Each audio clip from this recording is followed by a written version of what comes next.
Give it up for your host, Mike Perkins! Mike Perkins and Paul Brodo. We're the house band, we're the show. Tonight. Another late night comedy show tonight. With Mike Perkins. Ladies and gentlemen, Yes, Mike Perkins. baby! That's what I'm talking about. All right.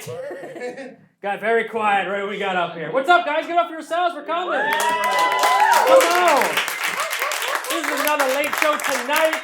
I am your host, Mike Perkins. With me, as always, it's the best band in the world. It's the show with Adam and Sean, ladies and gentlemen. Give it up. We are really, we might as well just have sex with each other. We are very close to each other.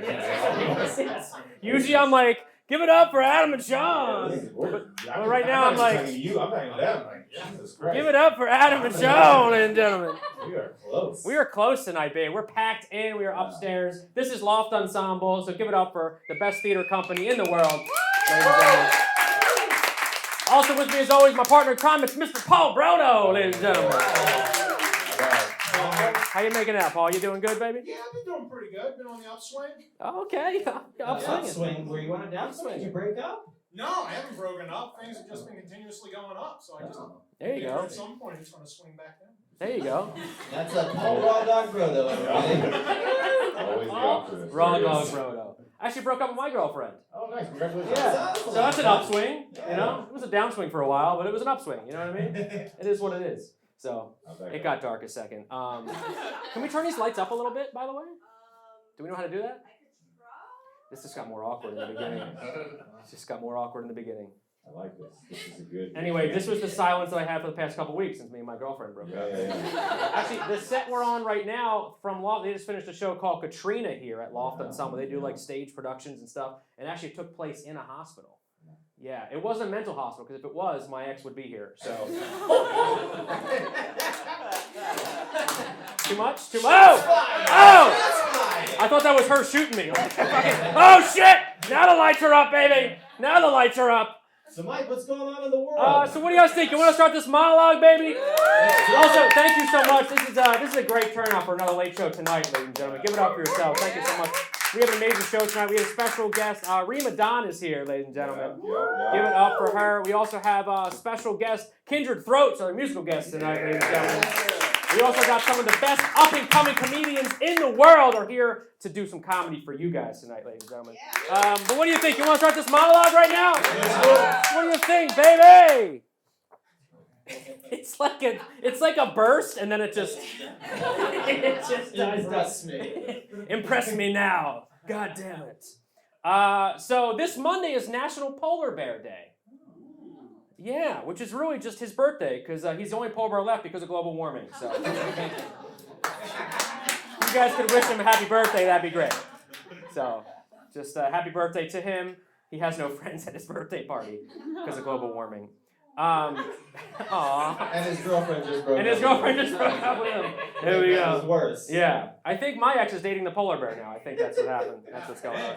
God damn. This happened. U.S. Airlines made no longer. You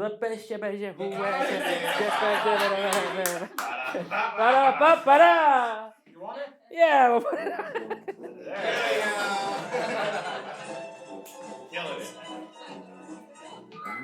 Oh, there it is, baby. So U.S. Airlines may no longer. Once again. Come on. Yes. I was dissembled. I shouldn't have said fucking.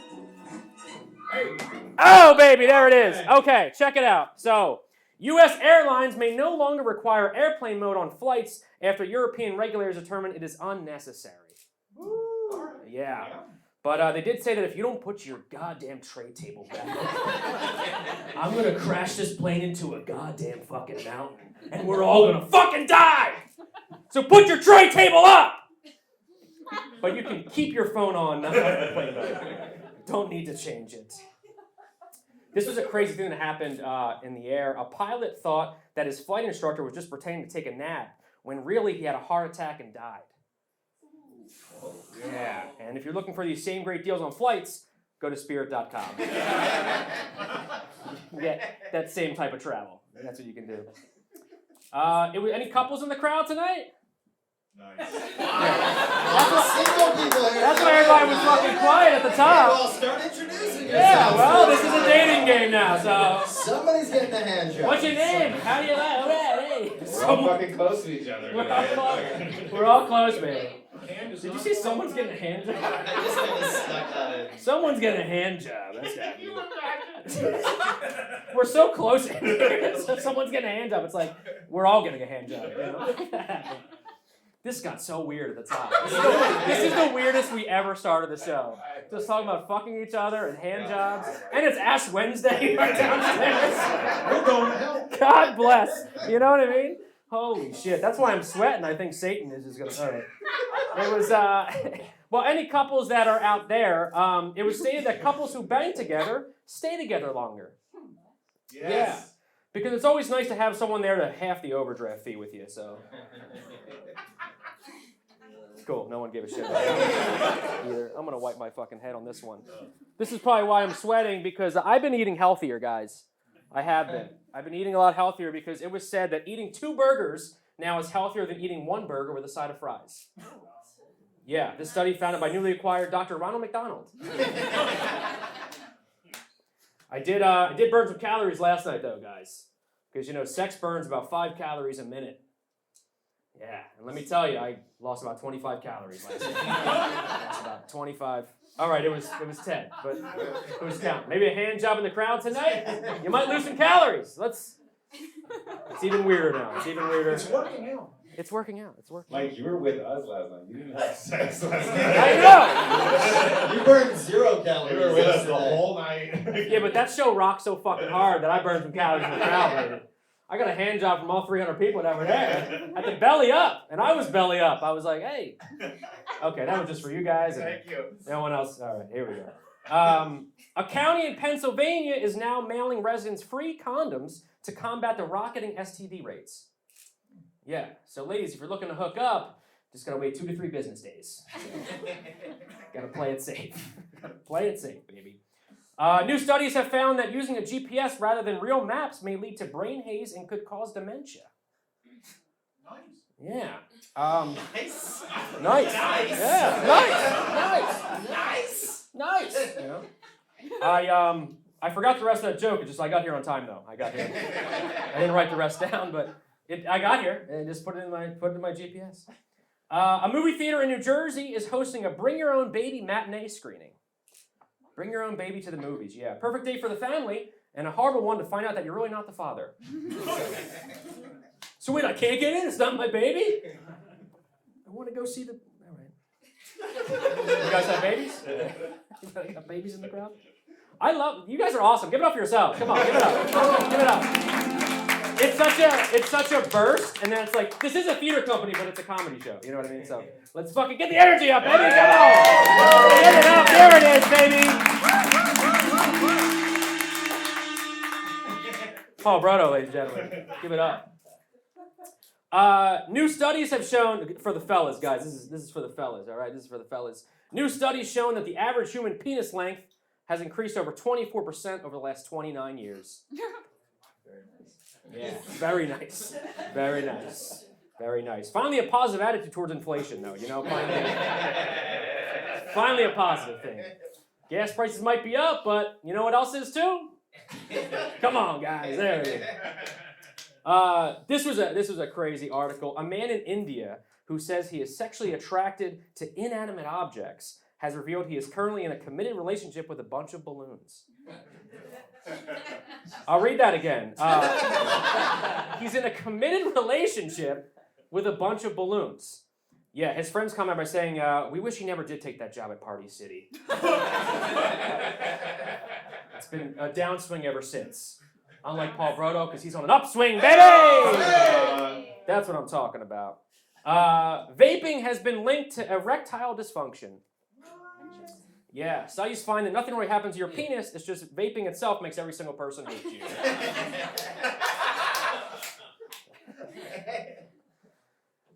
This is crazy. We're actually right next to a church. A new video game lets you explore Israel as Jesus Christ. You die, and then you fight Satan. Oh, yes. Yeah. Really turned the Last Supper into a Royal Rumble, you know? Just incredible. Name of the Father, Son, Holy Spirit. Finish him. I wonder what the DLC is going to be for that, you know? The downloadable content? I have no idea. Purgatory. Purgatory? Just different levels and shit. You get to unlock Moses as a character. Saint Michael. Saint Michael. Oh no, he's got the rosary beads, and then he just strangles somebody. I just imagine it being a Mortal Kombat type game. You know, that's what I imagined when I read that story. Any Michael B. Jordan fans in the crowd? You were like, oh, fuck yeah, I am. Well, he's single now. He's single. Yeah. And you're like, I know. So was everybody else in this So was everyone else in the room. Guys, Michael B. Jordan comes out with his abs. Just abs. In an interview with Michael B. Jordan, he shared how he moved forward after the tough breakup with model Lori Harvey. Yeah, and I quote, he said, I'm Michael B. Jordan. I mean, look at me. I'm moving on. What do you mean I'm not going to move on? In Finland, newborn babies are sent home. This is a fun fact, guys, about Finland. In Finland, no one gives a shit about Finland. Okay. Moving on, no. A fun fact about Finland, newborn babies are sent home with a box containing 60 essential items, including clothes, blankets, toys, and more. Yeah, and actually here in the U.S., they do the same thing. Newborn babies are sent home with student loans. That's what they're sent home with. A lot of students in here with student loans. A little too close to home. A little too close to home. Like, I don't know why I bought tickets for this. My loan is... I am drowning in debt right now. I'm trying to be an actor, and I am drowning in debt. And finally, listening to music activates the same pleasure center in your brain as food and sex. Yeah, so take that fun fact with you and have a weird time every concert you go to. Man, that concert was great, but I didn't want to be next to anybody. It was crazy. That was our monologue, ladies and gentlemen.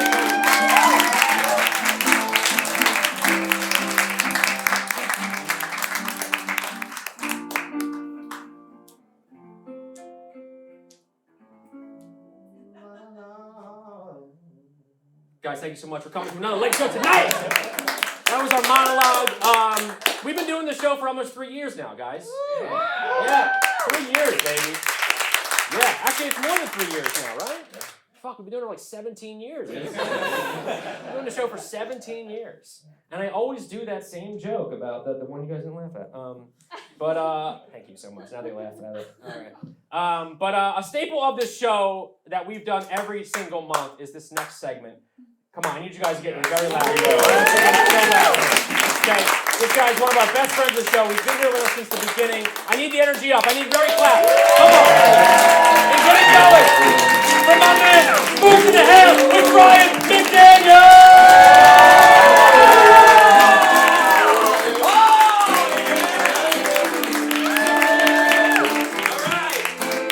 Thank you. This is Sports and a Half. Make some noise for yourselves for coming out on Ash Wednesday.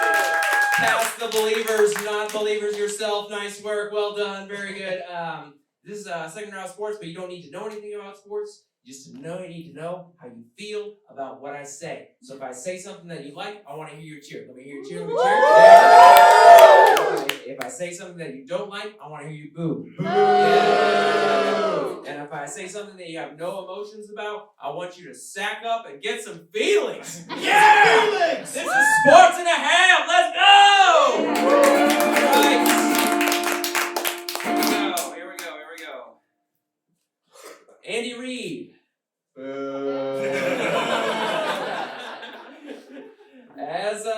Oh shit, did I just drop it? Where'd it go? There we go. Andy Reid. As he was handing Andy Reid the Super Bowl trophy, Terry Bradshaw called Andy old and fat.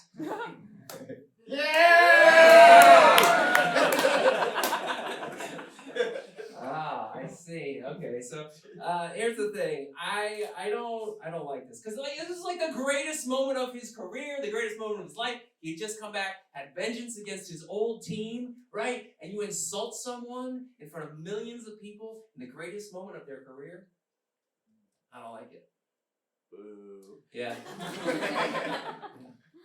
You should save that for yourself when you're looking in the mirror every morning. Waddle on over here, you old fatty. Come on. A fatty, old fatty. Sports and a half. Deion Sanders. University of Colorado football coach Deion Sanders says he's only recruiting quarterbacks from 2-parent homes because he wants quarterbacks that are smart. Yeah, right? Yeah. Because nothing says smart like 2 adults knowingly subjecting their child to a sport that could cause permanent brain damage. Sports and a half! All right, the internet is perfect. This next story is about how the internet is perfect. I found this story on the internet. Down at spring training, Blue Jays manager John Schneider was out for a meal, and he saved a random woman's life from choking by performing the Heimlich maneuver on her. He popped a shrimp out of her, or it kind of like dribbled out of her mouth. Read the whole story. He didn't really shoot across. It wasn't dramatic. And there was a whole story about it in The Athletic and what a great Samaritan he was and this whole thing. And then the very first comment underneath the story read as follows. I want to read it verbatim here for you. The very first comment underneath the story was, unlike with the Blue Jays in Game 2 against the Mariners, Schneider was able to actually stop someone choking. The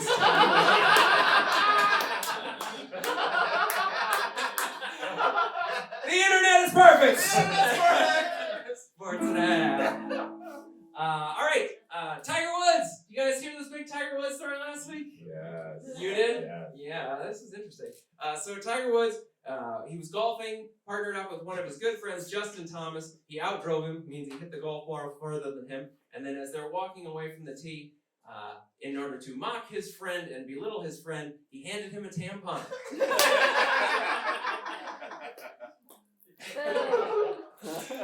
Oh, mixed reaction to funny misogyny. But look, the reality is, Tiger's record on respecting women is pretty much impeccable. So let's just give him a pass, okay? Sports and half! Finishing off with more golf, okay.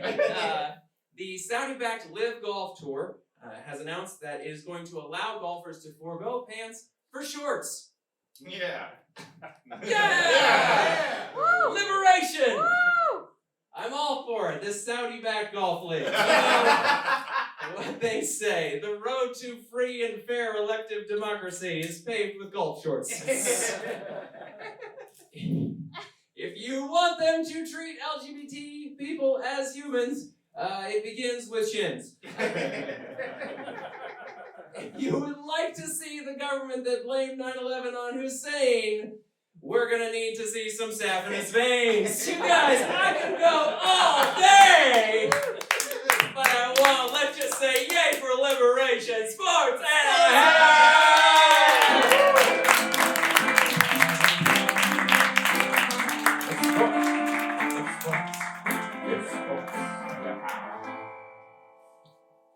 Ladies and gentlemen, sports and a half with my man, Reem Edan, ladies and gentlemen. Give it up, baby. That Tiger Woods thing was really fucking funny. But everyone's like, yeah, you don't give tampons to people. So, give it up one more time. Reem Edan, ladies and gentlemen. Give it up. They like the tampon joke in the back. They're like, it's fucking tampon. So Valentine's Day was this month. It was a couple weeks ago. Yes, it was here, and that day was over. But friendship is forever. Mm-hmm. So, considering everyone here is single, we're going to be doing a little friendship game today. Friendship games! Friendship game! Friendship games! Friendship game! Friendship games! So Paul put this nice friendship game together for us. So Paul, what's going on with this? All right, so what's going to happen is we're going to have 3 teams. We're going to ask 2 people from the audience if they want to come up here and play with us. And I'm going to ask a series of questions. And both of you are going to fill out a card with the answers. And whoever gets the most right, do they get a prize? You get a free drink, baby! Free drink! If you're at least 21. You can have a soda. You can have a soda. Yeah. Or fuck it, just drink, Hey. We're fucking cool here in LA show tonight. So, whatever, it's fucking great. So anybody want to come up with your best friend? We got two right here. Okay, that's good. You guys fucking shut up right now. God damn. How do you see? So have a seat on the couch. I'm gonna be need to pass out some papers, right? Yeah. Should we get some girls up here too? Yeah, we can get. Let's get two girlfriends. Two friends are you two? No one percent? No other girls in here? No one wants to be. No one's your friend. Someone be her friend. Come on, baby. There we go. There We got we some go. friends. There we go.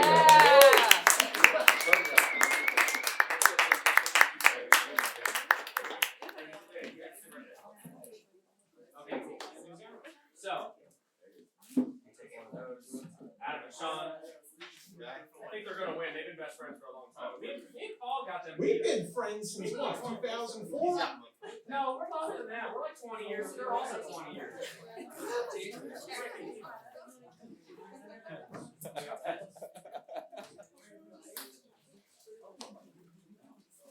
guys got pens? We're good? While we're doing this, why don't you guys make friends with the person next to you? Yeah. Peace be with you. Peace be with you. What was your names, by the way? Colin. We got Colin, Elijah, Pearly, and Layla. Bam! Give it up for them, ladies and gentlemen. Okay. So, Paul, everybody got a piece of paper? Yes. Are we good? Okay. Alright, so we're just going to start off with something easy. Okay? What is your friend's birthday? We talked about this yesterday.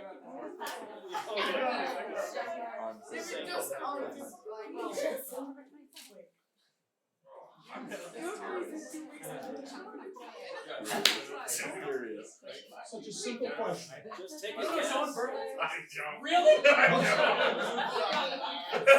don't. Come on now. Everybody ready?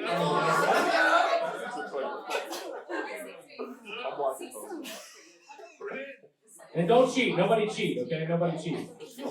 No cheating. We're going to be, me and Mike, we're going to be group one. Okay. So I said that your birthday is December 9th. That is correct, ladies and gentlemen.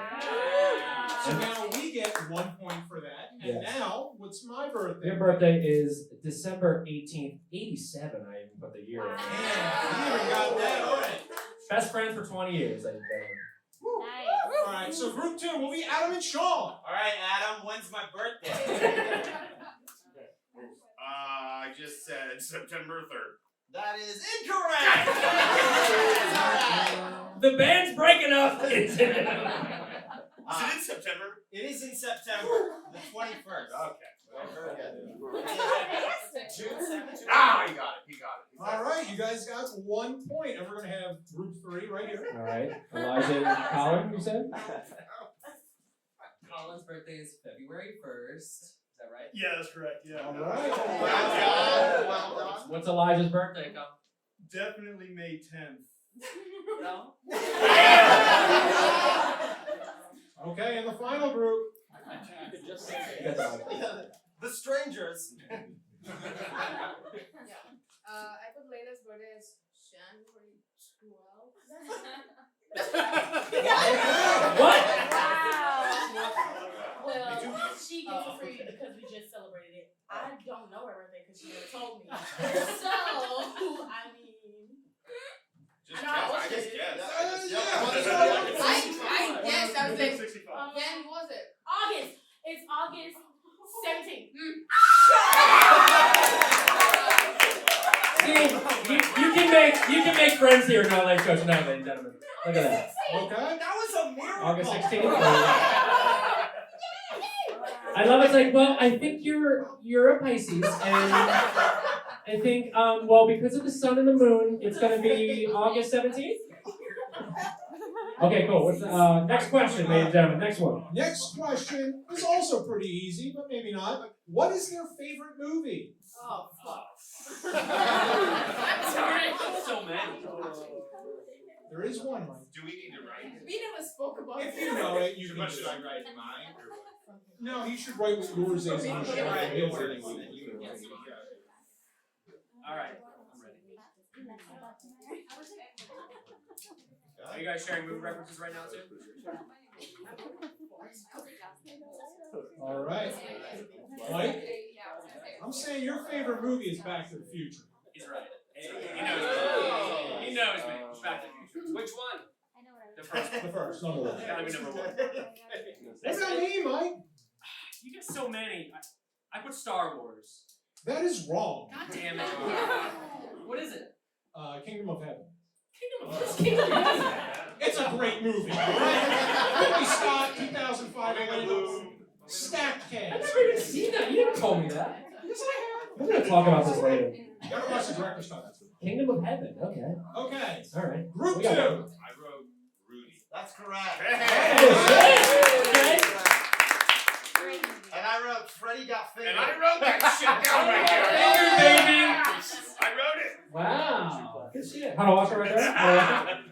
Don't know his birthday. Who gives a shit? All right. Well, Daddy, would you like some sausages? All right. There we go. All right. Group 3. Any home birthing video?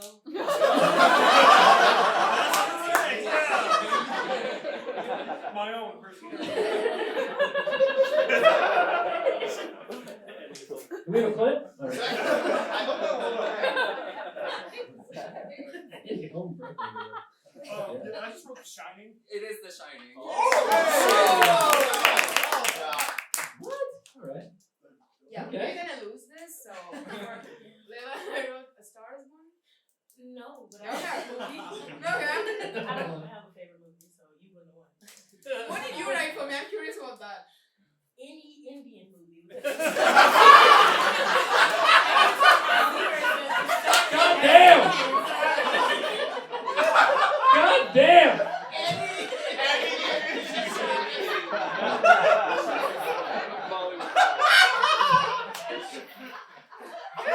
Oh my God. Wow. Well, Sheriff, we got Sheriff Khan as a guest right now. He's coming right out. Sheriff Khan. That's awesome. Fuck yeah. Good shit. I put any Star Wars for you, Paul. You like Kingdom of Heaven? Yes. All right. We got one more? One more Yes, question? we got one more. What is, this one's a little deep, what is their biggest fear? I know. Yeah.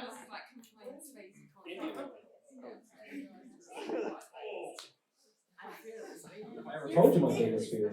I don't think you did, Mike, so I don't think we're getting this one.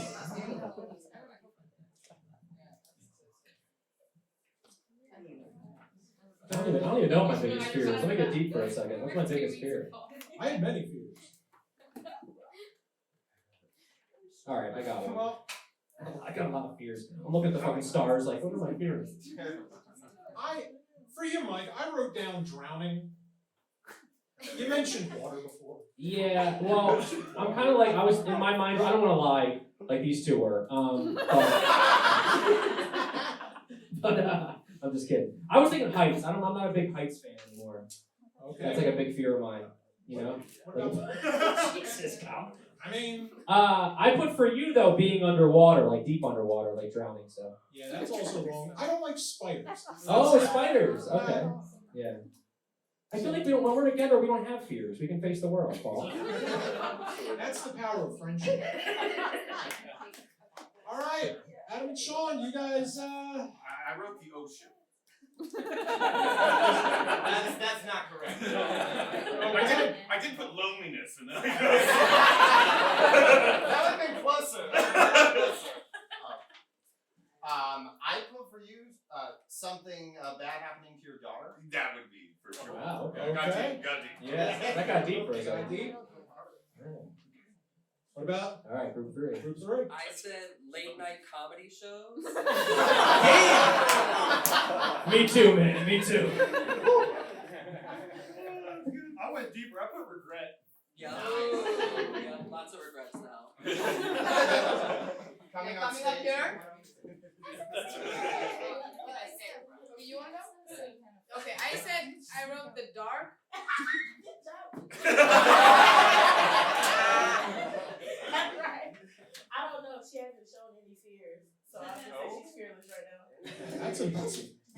any Bollywood film? Is there fear? So who won? I think they won, right? Did they win? The group who actually won, based off these tallies, is Adam and Sean. Oh shit! Okay. Adam and Sean, baby. I love it. Well, give it up for these group of people. Come on. Give it up for them. They're friends already. They just became friends, but now in 20 years, they're going to be up here with being best friends. All right? Give it up for them. Guys, you all get a free drink, okay? Go to the bar and get a free drink. Nothing like a house band wedding, baby. You know what I mean? Just say you're with, you guys can get a free drink at the bar. So, are you at least 21? Yeah, I'm getting my drink. Yep. Okay, all right. There's no bartender. So speaking of friendship, guys, are you guys ready for your musical guest tonight? Yeah. Are you guys ready for your musical guest of the night? These guys are also best friends. They perform all around the country, and they're gonna rock your fucking socks off right now, ladies and gentlemen. Give it up for Kindred Throats!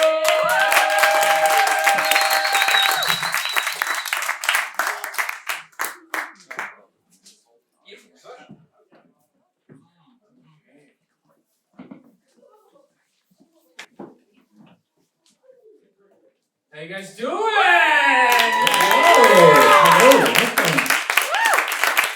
good. That right there is my buddy Kevin. And this here is my buddy Todd. Hi. No, hey. We're Kindred Throats. No. And give it up one more time for all those Kindred friends. They were great. We've been friends for a long time. I'm stalling here. I'm vamping to let them get their drinks and get back in, but they're just gonna run in. You know what? They're just gonna have to figure out the story halfway through, because we have a little story to tell you. We moved to Los Angeles around the same time. About 12 years ago, actually. Talking to friendship. Yeah, I've been friends for 12 years. 12 years. 12 years.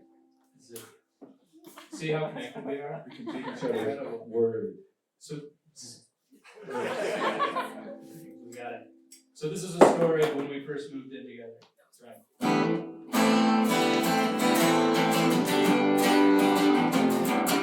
Life ain't cheap in LA. We got food to buy and rent to pay. We got empty tummies and empty fists. So we went all night and we searched Craigslist and got a roommate, a Craigslist roommate.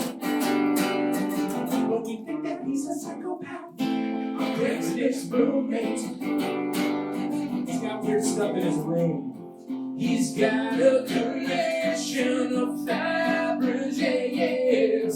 He's got 200 troll dolls and cats off their legs. He's got a tattoo of his mom in his pocket. His mom in his pocket. But we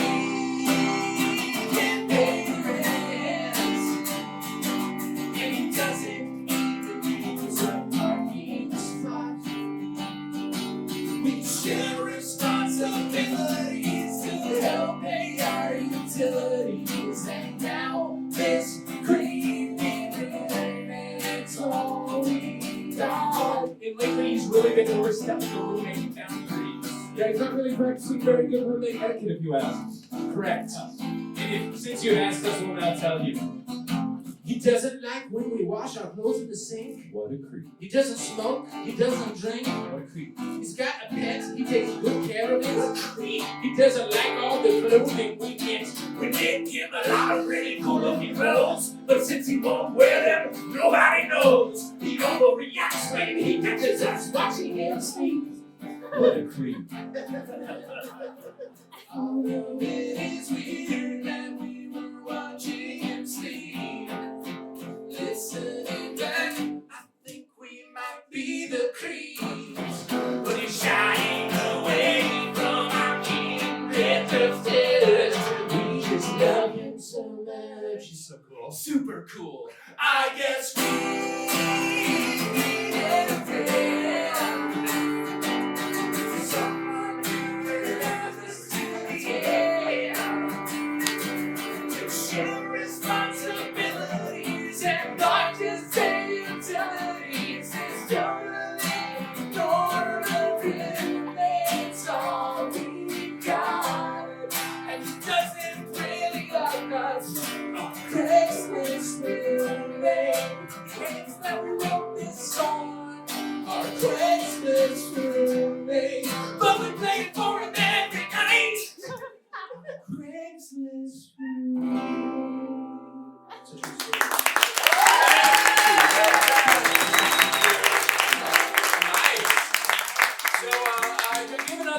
applause to your hosts, Mike and the show, and Paul.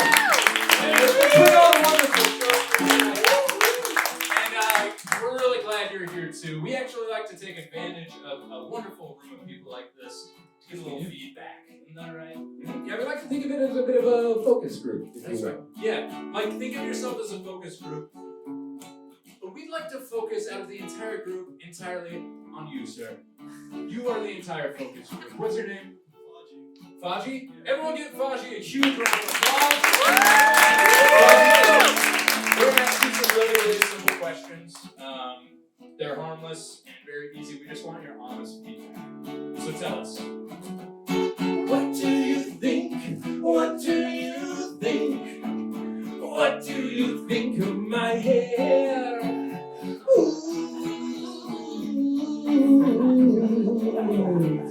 Is it stylish? Is it cool?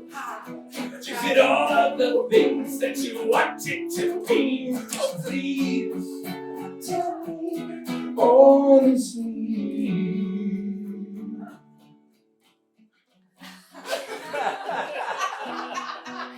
It's a nice full head of hair. Full head of hair. Okay, nice. The details are good, so you see a fullness. You see a fullness. Any other details you've noticed? Brunette. Okay. Okay, that was another detail. That's definitely. These are facts about the hair. All right, I got some facts. Okay, all right. We can use that. I can use that. We can improve ourselves with it. Okay. We can definitely make some improvements on that. Let's We have have another another. test. Yeah, One yeah, moment. What do you think? What do you think? What do you think of my hands?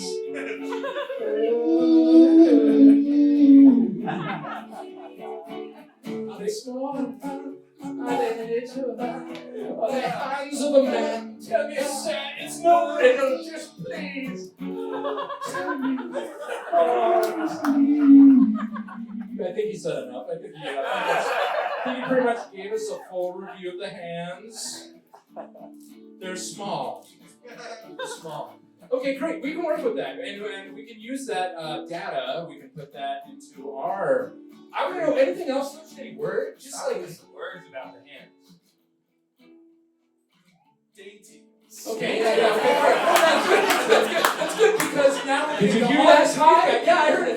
Yeah. Did you hear it? Yep. Did you feel it? Yep. We got. Let's move on.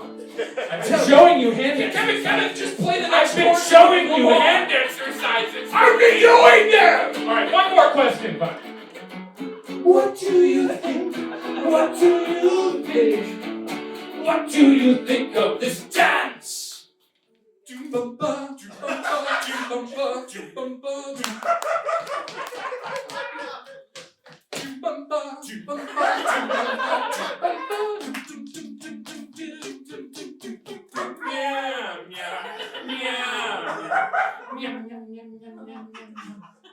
what do you think? Because there's more.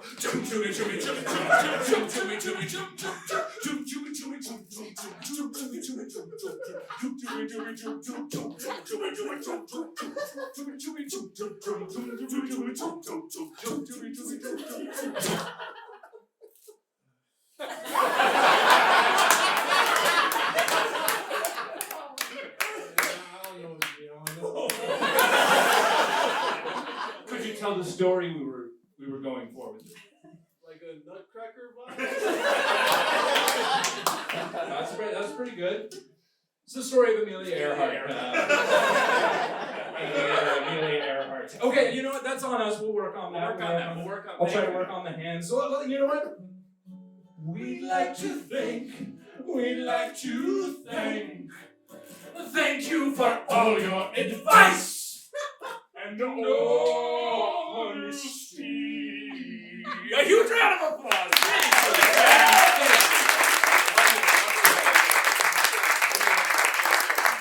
Big fist. Wow. Ladies and gentlemen, we're Kindred Throats. We're going to do one more song. Before we do that, find us on, there's this great website. Instagram.com. You might go to it on your web We have one of browser. those at Kindred Throats. One R. Throats. Yes. Throats. Yeah, you can pronounce it either way. You can pronounce it But either way, it's spelled the same. Throats. Yeah. Yes. So this is gonna be our last song for you all tonight. That's true. This song is called Two guys soloing at the same time. It's about two guys soloing at the same time. Two guys soloing at the same time. It's two guys soloing at the same time.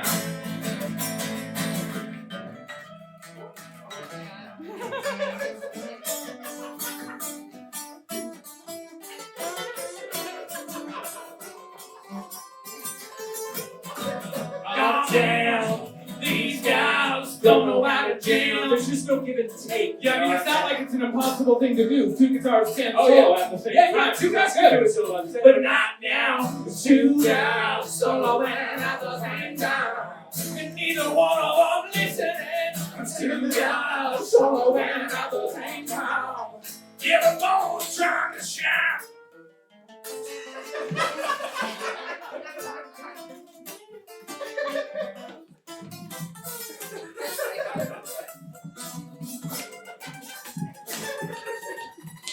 And now it's time for the breakdown. Everybody clap your hands and follow along with me. simple chord Triplets. Just a chord count. Triplets.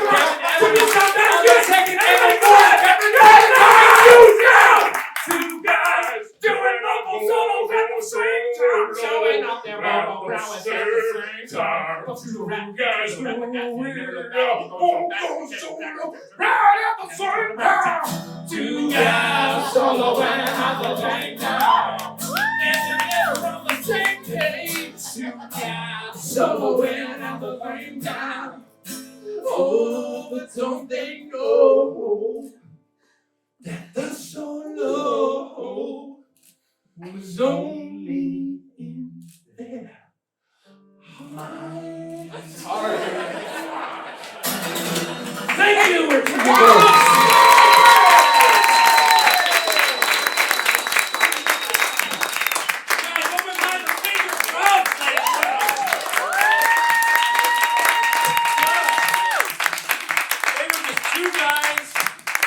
At the same time, ladies and gentlemen. Give it up one more time. Kindred Throats!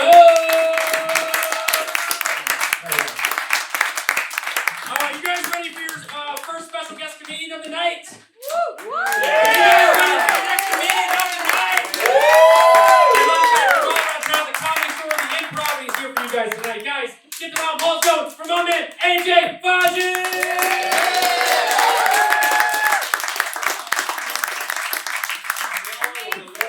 Good evening, remember me? I was watching this side of the audience when they were dancing. You guys from a different country, right? What do you think? Well, I know you're definitely from India, that's Yep. All right, the look in your face was just like, man, America's really hard right now, huh? Dude's really struggling. Hi, my name is AJ Faji. Pleasure to meet you all. A little bit of information about me. I am a tall man. Yes. And for that, I'd like to apologize. A lot of you may not know this, but if you're 6'6" and you don't play pro basketball, people are already disappointed whatever else you have to say. My day job, I'm actually a pharmacist. That's what I do. I'm a doctor of pharmacy. Thank you. So a lot of people,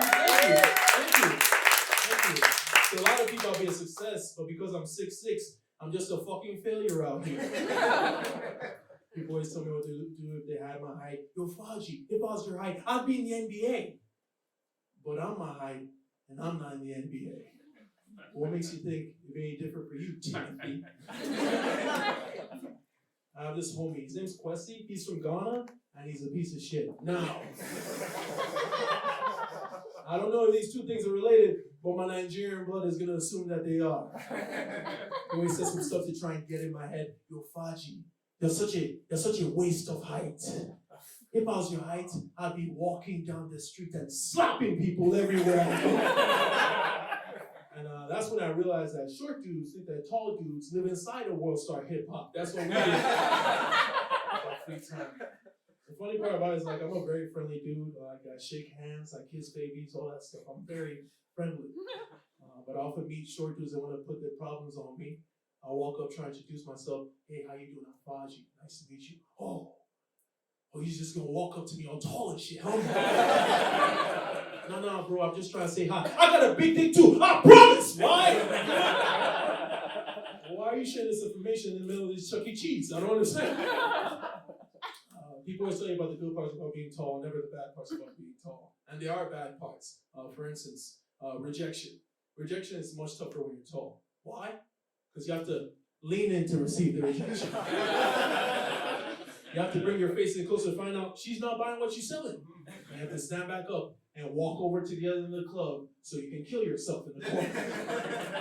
Walk past all the people you thought were your friends, but they're excited because they're shorter than you. And you losing gives their lives meaning. Meanwhile, getting rejected when you're short, much easier. Why? Because you just kind of scuttle in there. You get rejected and you can just kind of shimmy back into the darkness. You know? You ever seen that Homer Simpson meme with the bushes? You can just kind of fade to black, like a villain in a bad movie. Nobody's the wiser. I hail from Lagos, Nigeria, like I said. I have a bit of an accent.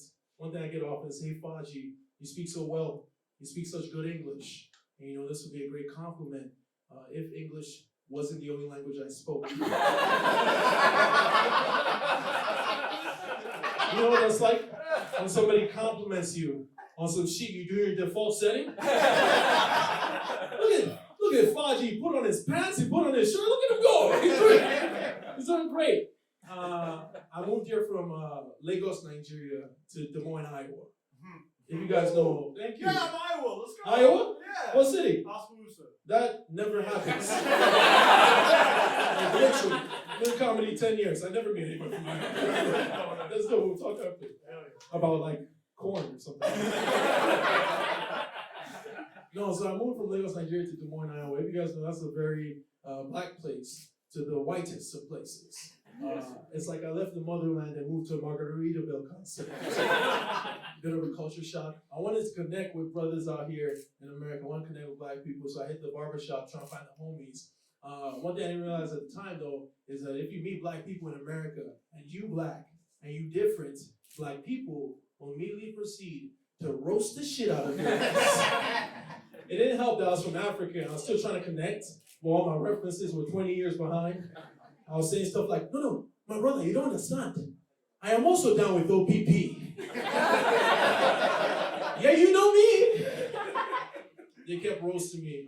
Something else you might not know about black people is if black people are roasting you, you gotta roast back.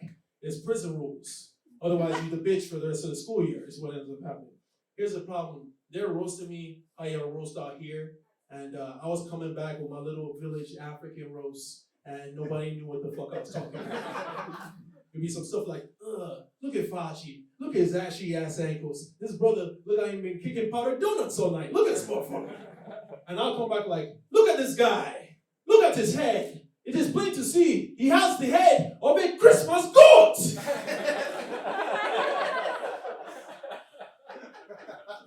A goat, I said. Nobody knew what I was talking about. Round two come up like, look at Faji. His mama's so fat, she can't jump to conclusions. You know, the classics. And I'll come back like, look at this guy. It is plain to see his mother was obviously the village hunchback.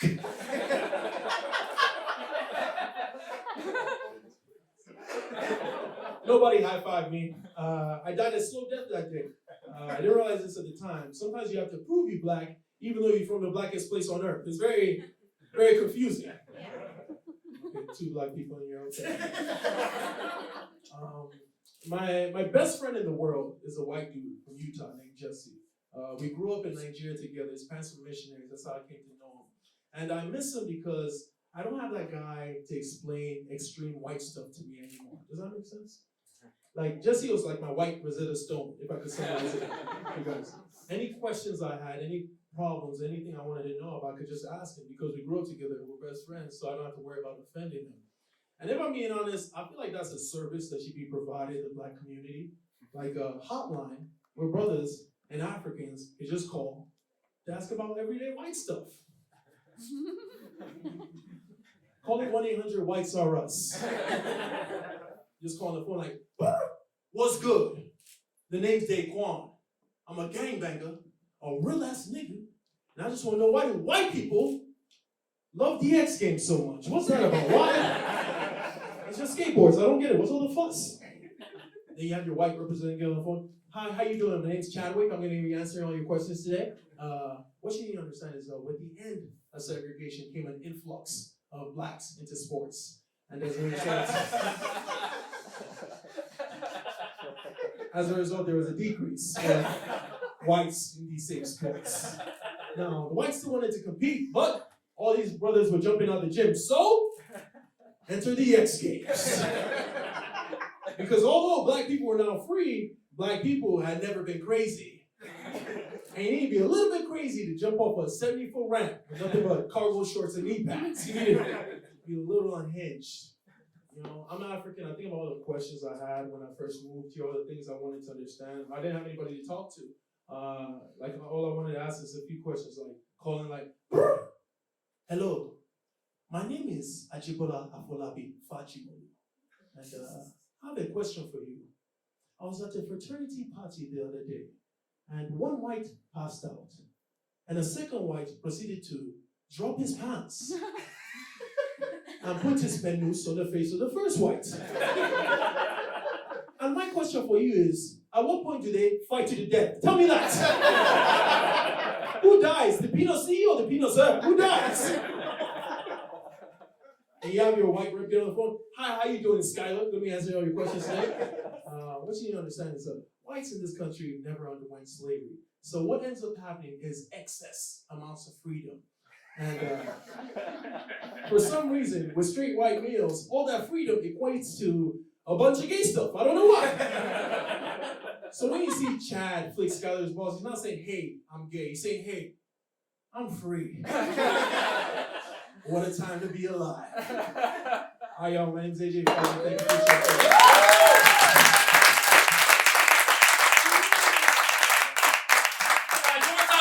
AJ Faji!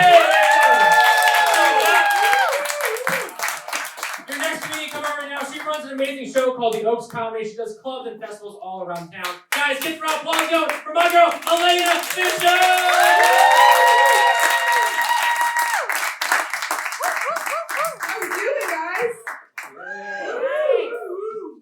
Like how I'm doing. I have a friend who keeps sending me unsolicited self-help advice. It's really pissing me off. Well, I actually recently got off my antidepressants. Thank you. My vagina was getting bored. But I think I'm just going to get a few orgasms in and get back on the meds because she was bored, not delusional. Okay? I have OCD. Anybody else? All right, I'm going to need 3 people to clap twice. Now, I tell people I have OCD, and a lot of times they say, oh, dude, you have OCD? That's really cool. I wish I were as clean as you. I wish I had OCD. But what they don't realize is they're asking for a mental disorder. That'd be like me saying, oh, dude, you're a sociopath? That's awesome. I wish I could sleep well at night. Now, my husband didn't understand the extent of my OCD until we went on our honeymoon. And it was a road trip, and I had to pull over to a gas station because I need to use the bathroom. So I go in the bathroom, and there's a little pee in the toilet, and I try to flush, and it doesn't really flush. And so I think, well, I'm going to have to poop on this person's pee and then sneak out of here like I didn't do it. And as my turd splashed into the water, another droplet came back up and went inside my butthole.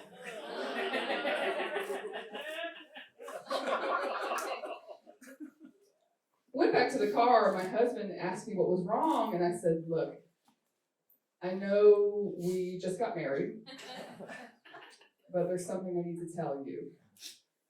I have an STD, and I just caught it in the bathroom from toilet bowl water to butthole contact. Now, my husband is Venezuelan, so I feel like the least I can do is learn how to speak Spanish. Anybody speak Spanish? Okay, cool. Okay, there's a program, so I learned. YouTube. I learned there's a program you can download, so I downloaded it. It's called Narcos. Portugal, torta mama, huevotones, les drogas. So we're gonna start therapy next week. You guys like national parks? Woo! Trees and rocks and trees and dirt and stuff. Yeah, I love them. I used to work at Yellowstone National Park, and I just want you guys to know, the further out of civilization you get, the little more eccentric people become, you know? I was hanging out at the only bar in town when a guy who went by the name Baby Jesus came up to me trying to impress me with a story about a time he kicked a cop in the balls. And I said, hey, look, if you're going to even try to talk to me, you need to brush your tooth. I work on a ranch now, and there's a donkey at work named Duke, and Duke's always got his dick out. So I don't know if you guys have ever seen a donkey dick. I'm doing this. Looks like a human penis, except it's the size of a baseball bat, which makes me very uncomfortable because I hate sports. I've got little titties. Now, I feel like I bring that little titty energy where it's like subtle but present, you know, I'm there. You know? And I first realized this when I was hooking up with a big dude and his titties were shaking. And I was like, are my titties supposed to be shaking? You know, I don't know. I don't have the same problems as women with larger boobs. You know, for them, maybe taking off their bra at the end of the day is a relief. For me, it's like taking off a pair of sunglasses. Put them there. Really, I just do it to keep my nipples warm. I mean, let's get real. Ladies, are we still wearing thongs? Okay, what are you doing? I'm with you. What are we doing? I don't know if it's a thing, like as you get older, does your puss just get bigger? Because now it's just like crack to crack. It's like one little piece of fabric, and I'm out here like it's time to free the lips, okay? Free the nip was like 2016. We gotta step it up. So fellas, get ready for that movement, okay? We need you out there supporting us. Oh my God, who likes to party in here? You guys like to drink? I know you guys got your free drinks. You're like, I'm getting my beer right now. I would too, you know? And because I used to drink a lot. I used to drink so much that now, when I accidentally, you know, when I swallow a little bit of mouthwash, I'm like, I'll be fine. No big deal. I'll be good. And I swallow a little bit more, and I'm like, I don't like that. Really now, I just smoke a lot of weed. And I smoke weed every day, all day, for the past many days. And my schedule's a little something like you wake up, you smoke, you have breakfast, you smoke, you brush your teeth, take a nap, smoke, and repeat. And I was listening to a podcast, and they said that, you know, people smoke cannabis as a coping mechanism.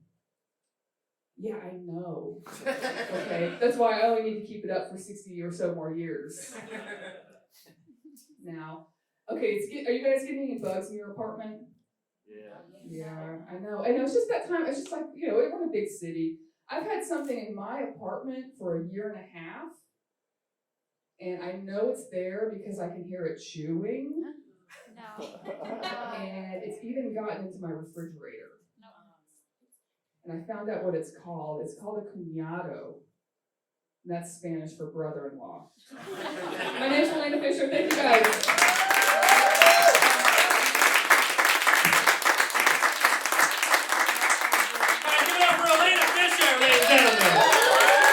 Hashtag free the lips, baby. Hashtag free the lips.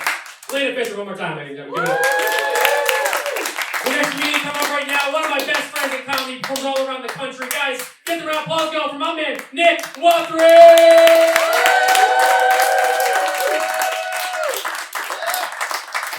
North Hollywood, California. This is it. Oh my gosh, this is why I quit law school right here. So I could tell jokes in the attic of a church on a Wednesday night. I could be making $500 an hour practicing law. Like, nope, I'm going to talk to a bunch of strangers about my low testosterone and man titties. That's what I'm doing. I'm out of shape, guys, and it's frustrating because I go to the gym every single month. But costs $44 a visit. I have a very weird body, all right? Like my bottom half is like nice and chiseled, but my top half is flabby, right? It's like my bottom half is 24-hour fitness, but my top half is 24-hour McDonald's. That's where I'm at. I deserve to be fat, though. I haven't been eating right, man. Oh, eat too much Wingstop. That's my problem. I love Wingstop. It's my favorite place. I love Wingstop because Wingstop loves me back. You know what I mean? I love it. You don't have to have a map to find a Wingstop. You can just be driving around and be like, oh shit, there's a Boost Mobile next to a check cashing place. Oh my god, there's a Wingstop in walking distance. Still gonna drive. What I love about them too, like when you sign up for the Wingstop app, you remember, right, sir? And when you sign up for the Wingstop app, if you don't come in the store often enough, they check up on you. They're like, hey, we haven't seen you in a few weeks. You doing all right? I'm like, oh, I love it. It's love, you know? I talk to Wingstop more than I do my own father. Truth, folks. I actually have lost some weight over the last year. I've lost 50 pounds. Thanks to COVID. That's great. It's amazing how little you want to eat when you can't taste or smell anything. You know? If you just make that a pill, that'd be awesome, right? You want to do Slim Fast? No, it's like chocolate powder mixed with Old Ranch dressing. Pass. I want the Chinese flu shake. That's for me. Take these pounds off, you know? That's offensive. Oh man, it's almost March and we're still watching Hallmark holiday movies at my house. I'm a prisoner to the Hallmark holiday movies. I hate these movies, right? Every Hallmark holiday movie has the same plot. It's always some girl that like fucked up the finances of her family's horse ranch. And there's some big city rich guy who comes in and she wants him to give up everything about his life and they haven't even kissed yet. These bitches are single for a reason. That's what I'm saying. It drives me crazy. It does. The thing is, every Hallmark romance movie ends with a kiss. Like, no, that's not where the story ends. That's where the story begins. All right, I want to see how she reacts when she finds out he has shitty credit and when he finds out she has chlamydia. That's what I want to see. That's my life, folks. Oh, I miss the pandemic. I miss the free money. They were just handing out money. Oh man, they're like, use this on groceries. I'm like, nope, I'm gonna buy a Nintendo 64 and relive my childhood. And I did. Bought so much dumb shit. Oh my gosh. Bought a snow cone machine. Because I can. I'm an adult. My favorite thing I bought though, I bought a golden doodle puppy. Oh, thank you. Oh, I should have gotten it when I was single. Jesus. It's a chick magnet. It's such a chick magnet. Everywhere I take it, like the Instagram models are like, can we come home with you? I'm like, get in the truck. That's great. The thing is, though, the dog is also a cock block as much as it is a chick magnet because when I bought it, it was a fully trained service animal, right? So if my dog sees me having sex, she thinks I'm having a medical emergency. She needs to hop on me and provide deep tissue therapy, you know? Can't pleasure myself either. Masturbating with a service animal in the room? It's like trying to jerk off at a Build-A-Bear workshop. It's difficult. But it can't be done, you know what I mean? All right. Oh, man. I don't know why, yeah, you pointed, Elena was talking about donkey dicks, and then you started pointing at him. I don't know why, I can't get that out of my head. I had to call it out. She was talking about donkey dick, and he's like, hey, that's you!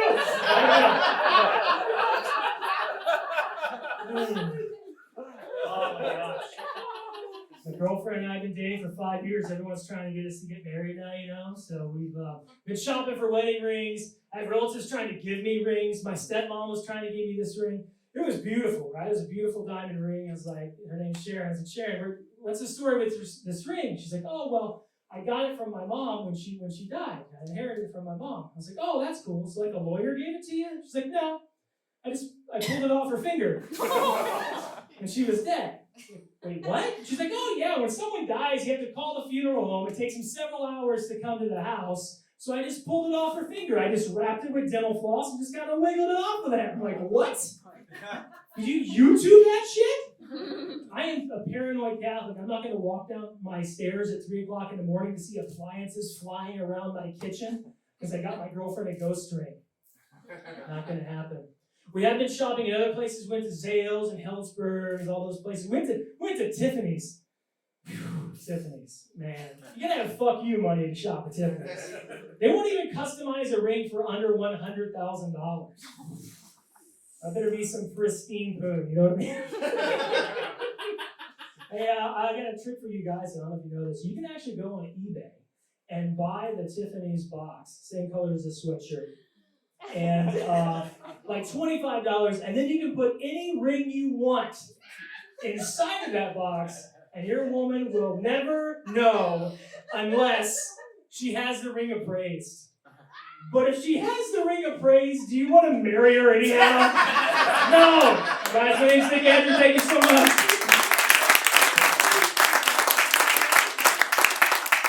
Guys, give it up for Nick Andrew, ladies and gentlemen. Jerking off in the Joel Bear Workshop. Fuck yeah. Give it up one more time. Nick Andrew, ladies and gentlemen. Give it up. Are you guys ready for a special guest comedian of the night? Are you guys ready for a special guest comedian of the night? You've seen her on Showtime. She performs all around the country in festivals, clubs. She's all around the world, and she's here for you tonight. Guys, get the round of applause going for Reem Edan!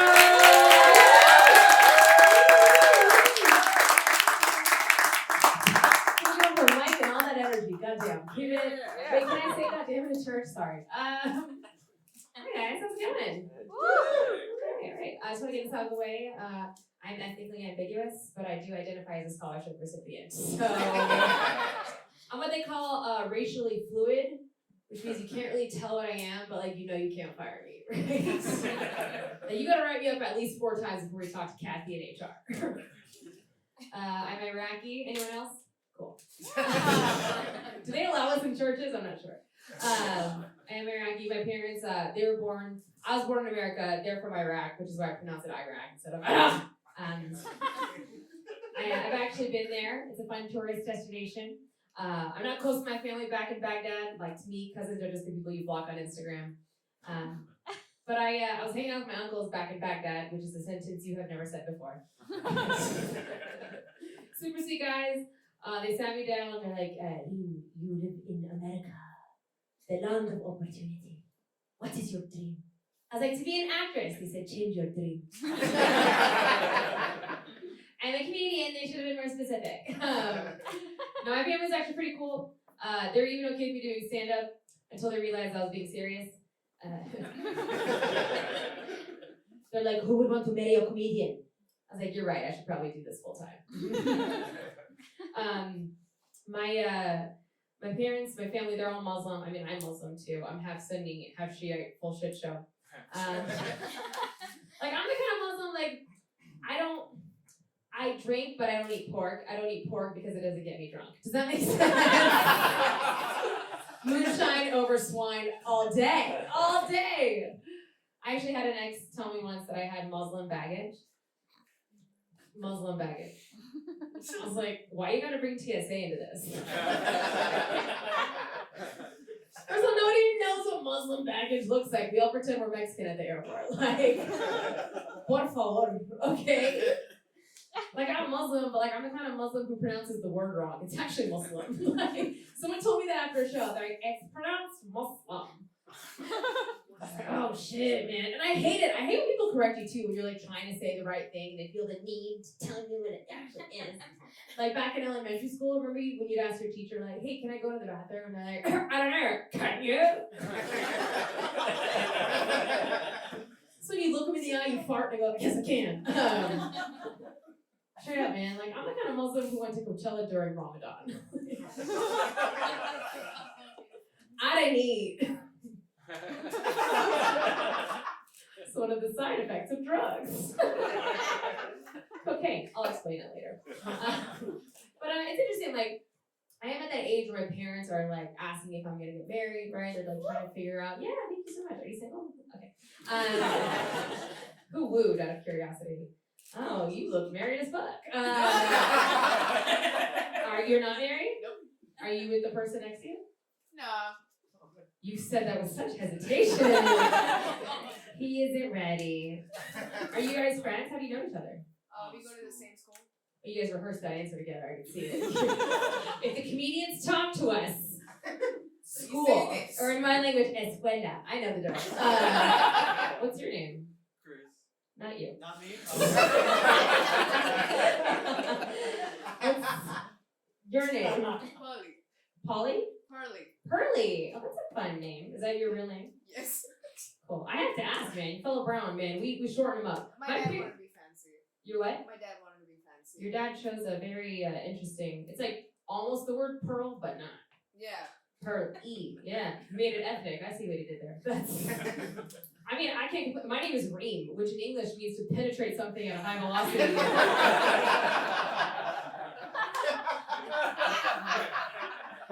Or a bulk amount of paper. Like, I asked my dad why he named me that, and he's like, well, he doesn't want you to get bullied, so you chose something aggressive, but also office appropriate. Because my parents are asking me, like, they're trying to, like, see if I want to get married, and, like, I don't know who they think I'm going to end up with relationship-wise, like, nothing against Arab men. I've dabbled in the hummus once. It's just not for me. I once dated a guy named Jihad. Do you know how hard it is to break up with a guy named Jihad? Neither do I. He thinks I'm dead. Moving on. But so yeah, I'm at that age where, like, you know, they're encouraging me to start talking to men. And in fact, I had a man ask about me recently. Yes, a man asked my parents if I was available. I said, shit, let me check my Google Cal. And a lot of my white friends ask me, like, Reem, like, what is an arranged marriage like in 2023? I'm like, okay, I'll tell you. So basically what happens is when a man is ready to get married, and prematurely balding, what he'll do is, based on zero matchmaking or compatibility criteria, approach your parents and ask if you're ready to spend the rest of your life with him. And usually guys who try to date you through your parents aren't exactly best in show. Less French, more bulldog. And so my dad told me that, like, a guy was asking about me, and, like, I would never even say yes to this, but this one time I was, like, bored, it was COVID, I was feeling myself. I was like, you know what? Show me his application. I want to see what my going rate on the streets is.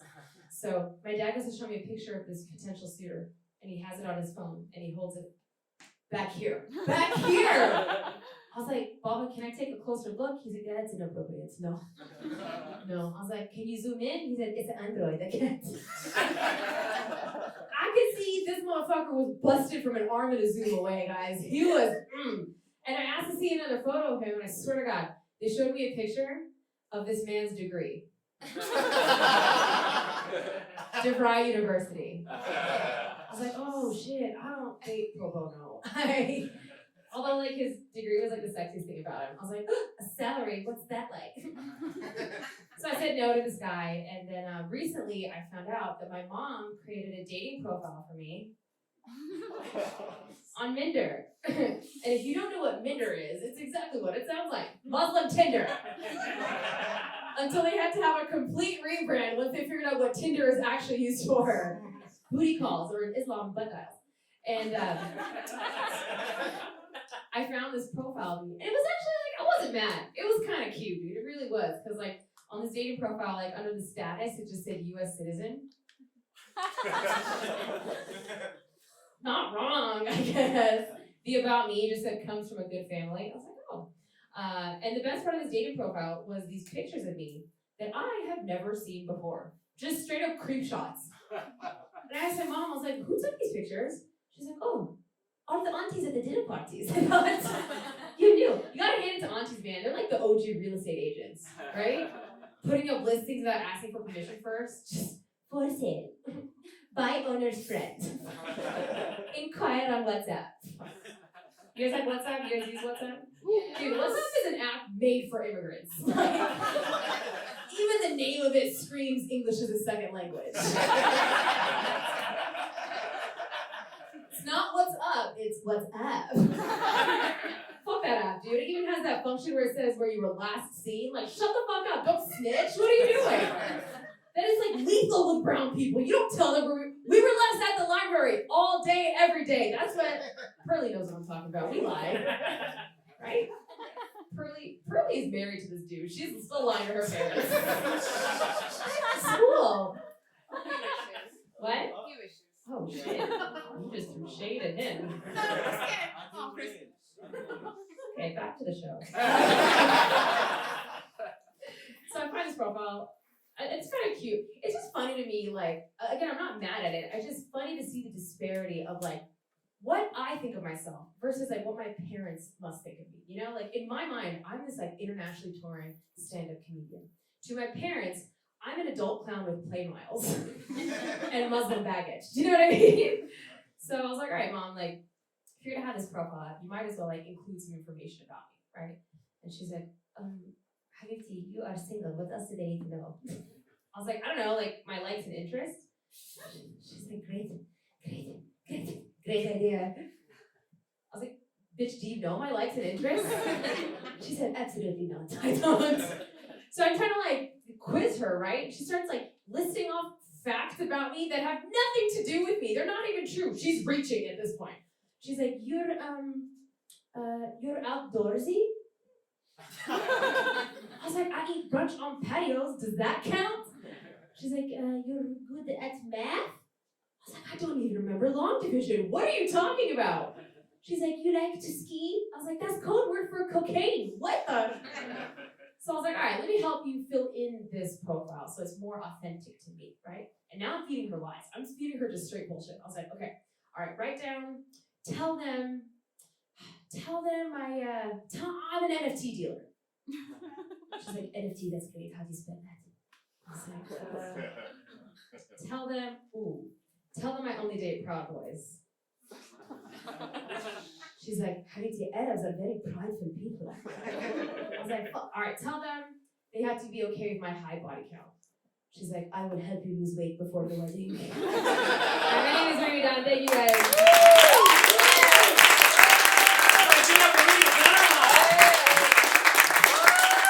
What do you think? You want to talk to her for a little bit?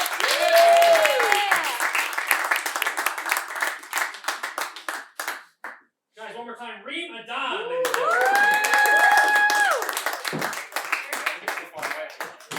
I feel like we're on Minder. We're just sitting so far away. Thanks so much for doing the show. I've been trying to get you on the show for maybe like a year and a half now. I think Way to just like air that out to all of our friends. No, I'm not. I'm just saying. I'm saying you're always busy. It's a good thing. Yeah, I'm always out of town, man. Yeah. That's like my toxic trait is I pay rent, a lot of rent, in a place that I don't live. It's, yeah. You're just always like, you pay rent here, and you're like, I'm in Dubai. Yeah, I'm here in this, yeah. I love it though. I just seen each other in New York, which was fucking crazy. Yeah. I was like, Reem, holy shit. You know? It's really weird to like run into your friends in other places outside of LA. Because Yeah. you're in such like a Hollywood bubble. So then when you see like when I see you like at Ralph's or something, it's like, oh shit. Yeah. Or New York. Yeah, or New York. Yeah. Same thing. Ralph's, New York. It's all the same. Yeah. But that's what makes comedy cool. Was like we're kind of like it's like a small circle of it. You're like, holy shit, like we're here doing shows in New York. We're doing this. And, you know, it's really cool to like see someone outside of it. It is fun. It's like instant friends anywhere you go. Yeah, which is awesome. Yeah. But you've been so busy around touring around the country and stuff, and even like in like international stuff. And I want to talk to you a little bit about like where you grew up and stuff. It said you grew up in Colorado and I did. And the Middle East. And the Middle East. Anyone else? No. Anyone else? I did. Do I really look at you when I answer these questions, or do I look at this? You is can weird. look at Pearl the whole time. You were talking It's about Pearly. with an I or a Y or a double E. Yeah. You can look at me. You can look at the crowd. Let's just both look at the crowd. Let's just look at the crowd. I feel okay. I'm from Colorado. You're from Colorado. I'm from Fort Collins. Love it. No fort. A lot of white guys in Collin. Which is so weird because like when I was growing up, like I feel like this is part of the reason I'm a comedian. Is like when I was growing up, there was no other Arabs in Colorado. There was like no other brown people there. I was the diversity. So a lot of that's why I talk about it on stage is because race was always on my mind. I was always so aware of like being different, and so like even as an adult and years and years later, it's like something that always pops up. Is like, oh, how I see the world as a Muslim and an Arab and an Iraqi person. It's interesting. So you've always been observing, just kind of observational comedy in that way. Yeah. Did you always want to be a comedian even when you were like living in Colorado and stuff? Like no, I always wanted to be an actress. Like in my mind, I was like, I'm gonna be an actor, and then everyone's like, you're too fat. And I was like, oh. They have fat friends too. But I remember, no, I always wanted to be an actress. I didn't realize stand-up comedy was a job. I had no idea. It's like I've seen comedians, but I never saw a comedian who looked like me, which I feel like is always like the stereotypical, like the cliche answer of like, oh, I never saw representation, but I didn't see anyone look like me doing it, so I didn't realize it was something you could do. Yeah. So no, when I actually moved out to Hollywood, I was like a shadow artist, which meant like I worked in Hollywood, but I just like worked in like the marketing side of things. So like I used to work at Disney and Paramount, some other studios, just like doing premieres and marketing stuff, but like not really doing what I wanted to do until I snapped, and then I was like, that's when I started doing stand-up. After work. I think that's when we met. Yeah, I'm still I think in the studios when we met. Yeah. And you just started. I mean, you fucking just skyrocketed since then. You started doing comedy. You know what happened? Yeah, it's insane. It was awesome. Yeah, I started in 2016, which is the year Trump got elected, and I remember because like it was a very interesting time for a Muslim woman to be like, oh. And I had a video go viral, which kind of like set my career trajectory. And the video was called "I'm Muslim Unless Trump Gets Elected," and then he got elected, and he like set my career in motion. It was fantastic. But yeah, it's an interesting time to start. Yeah, and then the pandemic too. I mean, your video, you put so much like your content on. Thanks. Awesome. You just like, I mean, you because you were writing for Hoo Ha Ha too, right? You did sketches with that too, which is a huge thing with Elizabeth Banks and you know, female empowerment kind of comedy, right? Yeah. Like it's all like that's what. Female empowerment is a lie we all tell ourselves to jump on the train. We're like, I support other women myself. I support myself as a woman. Yeah. But you were involved with that too, and then just started touring around like the international. Like, what was it like? What's the difference of touring, like, you know, because you grew up in America. Yeah, so I grew up. To circle back to that, so I grew up in Colorado. I was there till I was 10, and then my parents were like, oh, the kids need to have more cultural experiences. Yeah. So they moved us to the Middle East a week before 9/11. So shit. We didn't know it was gonna happen. We were like, let's get out of America. In 7 days, shit will hit the top. The Fed. We didn't know. It was a very interesting time, actually. That's another thing that shaped why I'm a comedian and my identity is because, okay, fine, brown kid in a white world. We've all heard of that. But then suddenly, like, the switch flipped, something happened. Yeah, and then flip the switch, baby. Yeah, we flip-flopped. And then suddenly, like a week later, it was like the opposite. I was the American in the Middle East. And like on top of that, I'm Iraqi American. So like every part of me was at war. It was a very interesting time. So that's like, again, my identity comes from like being always stuck in the middle. Yeah. And then having to like find humor in that. Did you feel that when you started doing international shows that you were kind of like, because you grew up half in America, half in Iraq. Yeah. Do you think that it was in Iraq? It was Bahrain. It was Bahrain. Oh, okay. So do you think that kind of like, just kind of it was easier for you to start doing international shows? Because that's a huge transition to start doing like comedy at fucking a bar show in LA and then be like, hey, now we're in. They don't have bar shows in the Middle East. Yeah, whatever. You know what I mean? Like to start there, but Well, what's interesting, twofold. I'm gonna answer that twofold. So I've done comedy in Arabic in the Middle East. Actually, my first TV credit was doing stand-up in Arabic. No way. Yeah, it was just the scariest shit of my life. And I've also done comedy in 9 countries, some of them Arabic-speaking countries, but that's English. Yeah. So what's interesting, being like a third culture kid and having lived, being so international, even like I travel a lot for fun, helped me as a storyteller because like I was able to tell stories to people whose like first language is not English, but like finding the common threads, like family or like feeling like an outsider and like delivering the stories in that way. So I do think I'm able to do that because I've had such an outsider perspective and I know how to connect cultures. Yeah. But what I learned when I was doing stand-up in Arabic, this is in Dubai a couple years ago for that show, which by the way, the show had English-speaking stand-up comedy and then Arabic on the same show. And I was like, oh, dope, I'll do the English. They're like, no, you don't do the Arabic. I was like, oh, that's crazy because I don't do stand-up in Arabic. Like, today you do. It's like, okay, today I do. And so, but when oh my God, I said that in the church. We win! Okay, no. I didn't light on fire, shit. Okay. We're next to the church. Yeah. We're good. We're fire. Oh, we're not in the church? No, we're like connect on the outside of it. If you want to go in, it's Ash Wednesday. No. Today's Ash Wednesday? Yeah, it was Ash Wednesday. God bless. I mean, L'chaim, what do you say to that? What was I saying? Okay, so when I was in the Middle East, I was going to do the show in Arabic. So I was like, all right, I had to tell 5 stories. And then I was like, that's dope. I'll tell my 5 stories, I'll translate it. My Arabic's all right, but like, I'll have someone help me translate it.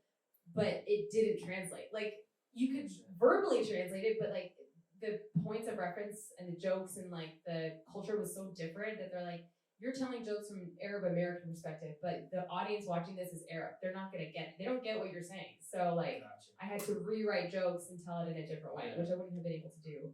Yeah. Had I not like had that experience and had somebody who was like a Middle Eastern Arab help me write it. That's like me doing jokes in Jersey and then doing it in Oxnard. Like it doesn't. Yeah. You know what I mean? You need an Oxnard. I need an Oxnard. Yeah. You know, they're like, who the fuck is this guy? Like, I feel Somebody like I'm called in my you. cousin Vinny. You know? Yeah. That's funny. Have you done international shows? I did. I've done Toronto.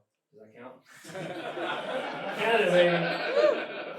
That makes me international. On your resume, it says international. That works. Yeah. I need the passport. Jersey is more of an international show. If we're Yeah, being honest. exactly. Yeah. Yeah, I've done Canada. Toronto was Yeah, fucking that's awesome. great. Yeah, it was great. Canadian.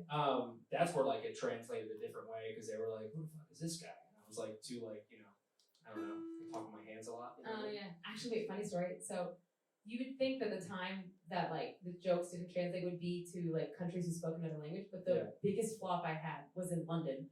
These motherfuckers spoke English because I was telling this joke about how I talk about like how my dad like my parents will fuck up in English sometimes, right? And one time my dad sent me an eggplant emoji when he made Papa Ganoush.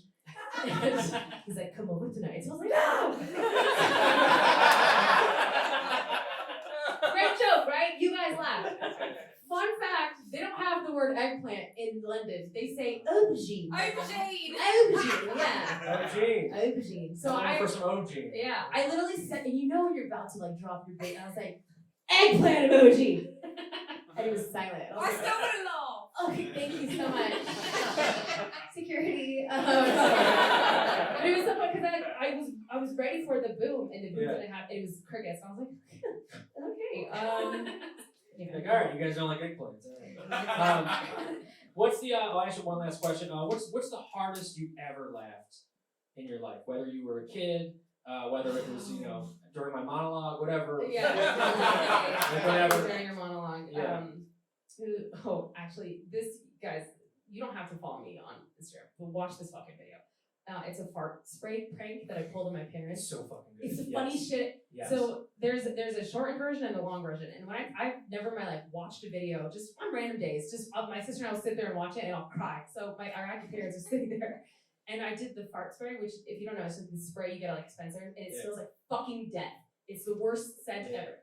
And I was doing it under the table, so like I couldn't tell that it was working. You know, you get a brand new perfume bottle and you have to do it a few times for the thing after. So I'm sitting here like, I sprayed it 7 times on my sister's leg,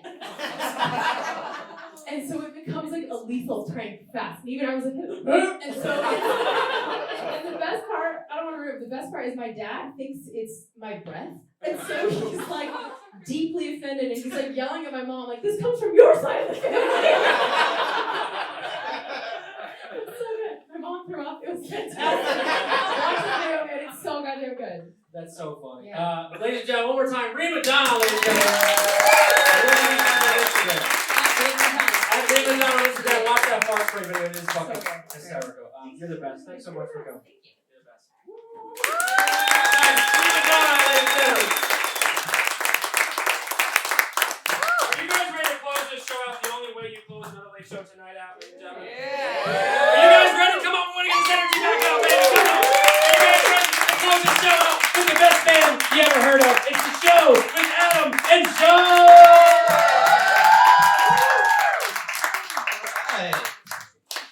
We're gonna play a couple of songs, tickle your ear, pussies a little bit. Just try to have a little bit of fun and send you on your way. Adam and I kind of consider ourselves relationship experts, if you will. And so we want to offer a bit of advice for any of you. You're all single, actually, so we know that. But when you get into a relationship, something that is very important is something called ladies' night. Yeah. You gotta let them go out because I think the ladies think that we care that you're gonna go, and we don't. We give a don't shit at all. Go do something else, You please. should get out of here. We have so much shit to do that we don't want you to see any of it. Can you get a little more on this one? Yeah, we just don't want you to see all the dumb shit that we're gonna do. And so this is a love song, and it's called Ladies' Night.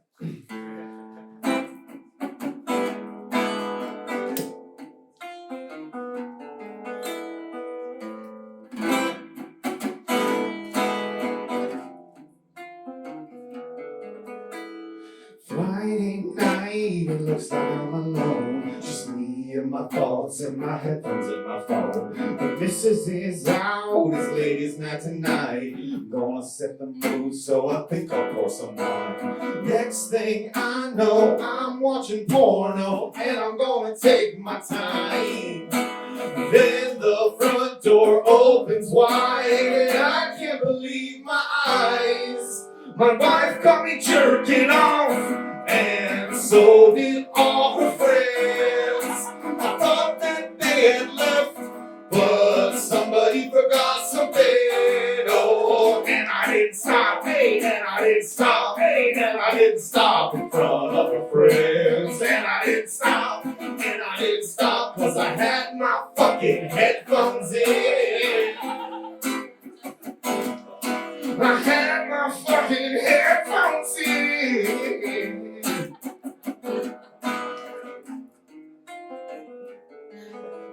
Friday night, I'm no longer alone. I didn't hear them coming cause of these fucking headphones. My wife gave me a look that I've never seen before. My dick in my hands and my pants is on the floor.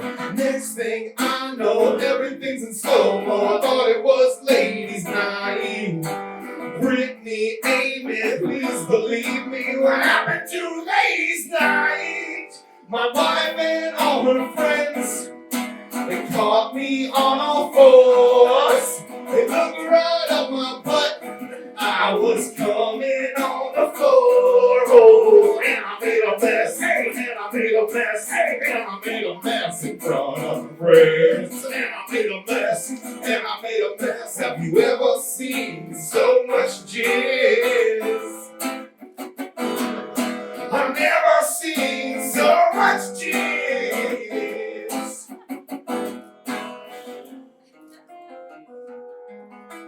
Friday nights will never be the same. I got my own apartment and of course I changed my name. What happened that night made me feel like a disgrace. I got some plastic surgery to change all of my face. Next thing I know, I'm flying solo, a studio in Riverside.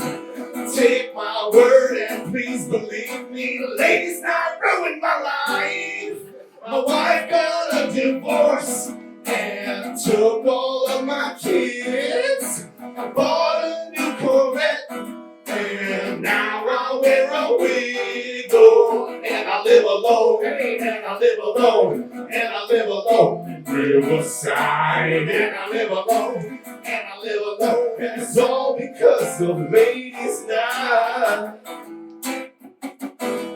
And it's all because of ladies' night. Dude, I've been getting some strange DMs recently. What are you talking about? Stephanie? The bridesmaid? From my wedding? Does she know it's you? I don't know if she knows it's me because of all that plastic surgery. Oh, I like that. Yeah, because it's kind of strange. Stephanie doesn't know it's me because of surgery. Oh yeah, that's sexy. Stephanie doesn't know it's me because of surgery. But I really think she knows it's Stephanie. Doesn't know it's me because of surgery. It's hotter if she knows it's Stephanie. Doesn't know it's me because of surgery. It's kinky if she knows it's Stephanie. Doesn't know it's me because of surgery. But I really think she knows it's me. Hey!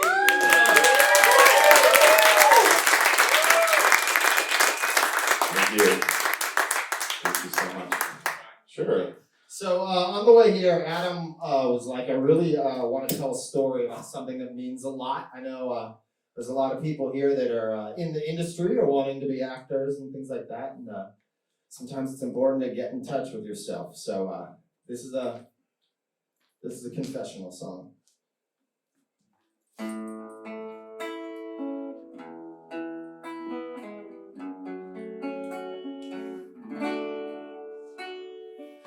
All my life I've waited for you, and then tonight you walked into the room, and right then and there I made up my mind.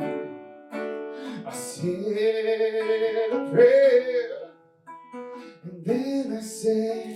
this life. Would you like to go on a date with me? Oh, you don't? That's cool. No, I'm not crying. See, I'm a man. Whoa, I don't need some girl. I'll just sit right here in my lonely world. Holy shit. Dude, are you crying right now? I am definitely doing that. You can't cry right now. We're doing a Oh, song. you don't think I fucking know where I am right now? You know what? It's okay. We all get our heart broken sometime. Would you like to hear one of my stories? That would be great right now, to be honest. When I was 9, I knew this girl. Her name was Kate, and she was popular. So I wrote a note, 'cause that's what you did. Asking Kate if she'd be my girlfriend. Would you please check yes and go out with me? Oh, you just check no. Well, I'm not crying. What the fuck is happening? 'Cause I'm a man. I know. And I don't need some girl. I'll just sit right here in my lonely world. Oh God, dude, this is a lot harder than I thought it would be. That's what I was trying to tell you. It's like it opens something up.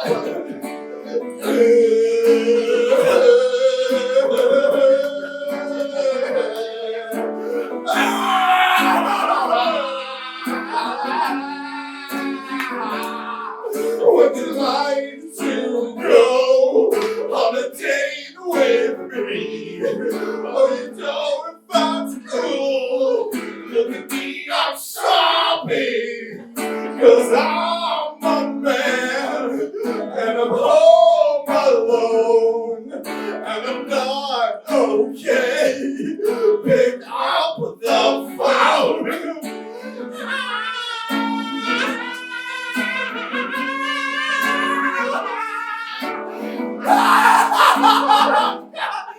Fuck you, Katie Weller!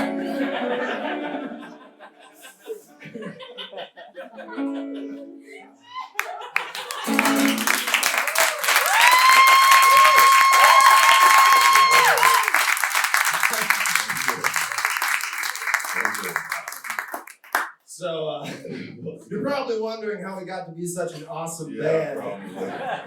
Sure. We're gonna play one more song and then This go is on. Did you have fun fun. tonight at this show? Thank you to all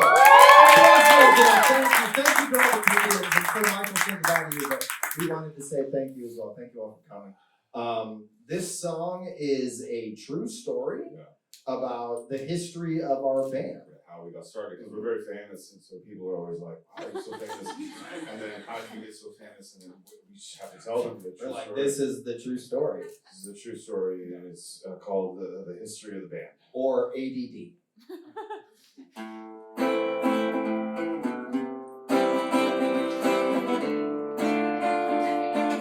It's a true story. Many moons ago on Hollywood Boulevard, a wizard came down from outer space and zapped one single star. He took all of his magic and he shot it from his hands and blessed the stone with rock and roll and gave it to our band. Check us out!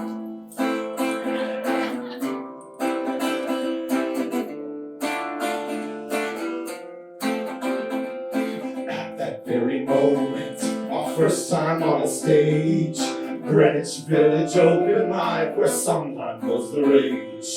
The ceiling opened up and lightning struck down from the sky and hit the stage where we both stood and neither of us died. We bring the thunder, the lightning, thunder, the lightning, thunder, the lightning from Hollywood Boulevard. Thunder and lightning, thunder and lightning, thunder and lightning from Hollywood Boulevard.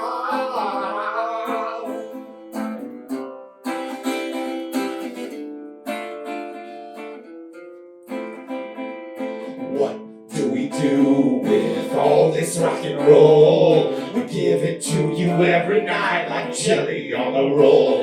Yes, speaking of rolls, have you ever had a baguette? They are so delicious, I cannot believe they're French. Come to think of it, I don't like French cuisine, 'cause I am American, so let freedom ring. We bring the thunder, the lightning, thunder, the lightning, thunder, the lightning, and let freedom ring. Thunder and lightning, thunder and lightning, thunder and lightning. We don't like French cuisine. It's fucking gross. Sucker blue.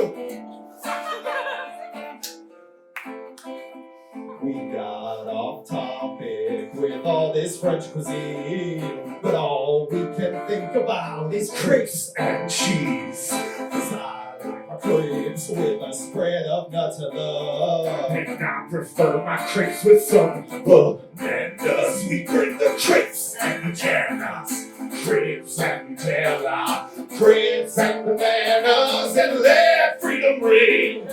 Crepes and bananas, crepes and Nutella, crepes and bananas. Is that French cuisine?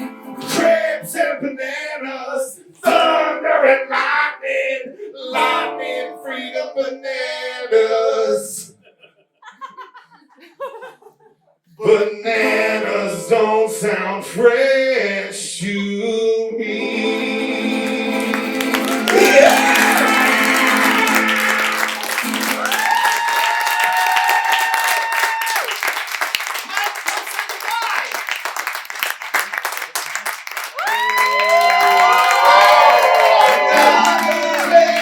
Comedy show with Mike Perkins and Paul Brodo. We're the house band, we're on the show tonight. Thank you very much for coming tonight. Right, thank you very much. Thank you so much. Guys, thank you so much for having tonight. You guys are amazing. Get up yourselves. We're down about time. We're here every single month. Our next show is our March 23rd. We hope to see you guys there. And also, we got merch now, guys. Holy shit. We got mugs and you can take pictures with and drink coffee out of them. So if you guys want to do that, come talk to me. Come talk to me. Follow me on Instagram, Mike Perkins. And we love you guys.